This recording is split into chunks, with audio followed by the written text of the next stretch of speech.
Hello, ako si Emily Horde, isang anak ng pastor at ngayon nagpapastor na rin sa Bethel Worship Center dito sa San Quintin, Pangasinan. At ako rin ang director ng Regeneration Worship, isang worship team na naglilibot sa buong Pilipinas upang share ng gospel through music. Bilang anak ng pastor, lumaki ako sa church at aking kinalakihang environment ay church environment, kumbaga sa ministry lumaki.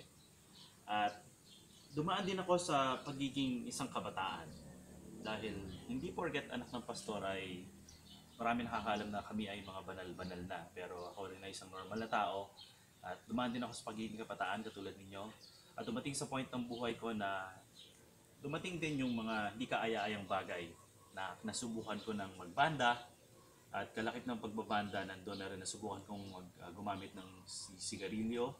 Naging lasinggero na rin ako at the same time syempre yung mga pambababae.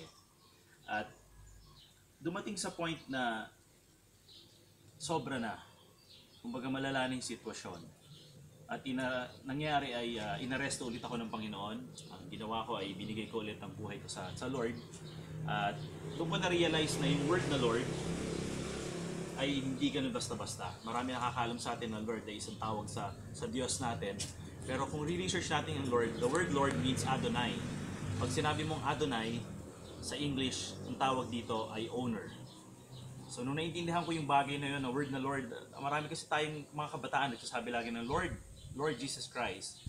Pero hindi natin naiintindihan, kaya hindi nagkakaroon ng pagbabago. So nung naintindihan ko yung word na Lord, sinurrender ko ulit yung buhay ko sa Kanya. Lord, ikaw palang owner ng buhay ko. At doon ko na-realize na pag sinabi mong word sa Panginoon, wala ka ng sariling pag-aari. Pag-aari niya na yung katawan mo, yung pangarap mo, lahat ng mga gagawin mo sa buhay, si Lord na nagmamayari. So pag sinabi mong Lord, ibig sabihin siya nag-own ng buhay mo, isusurrender mo lahat sa Kanya. At yun nga yung ginawa ko. At doon nga nagkaroon ng pagbabago. Si Jesus ang nagmamayari ng aking katawan at ngayon, in-offer ko na nga yung buhay ko sa Kanya, naging pastor na rin ako.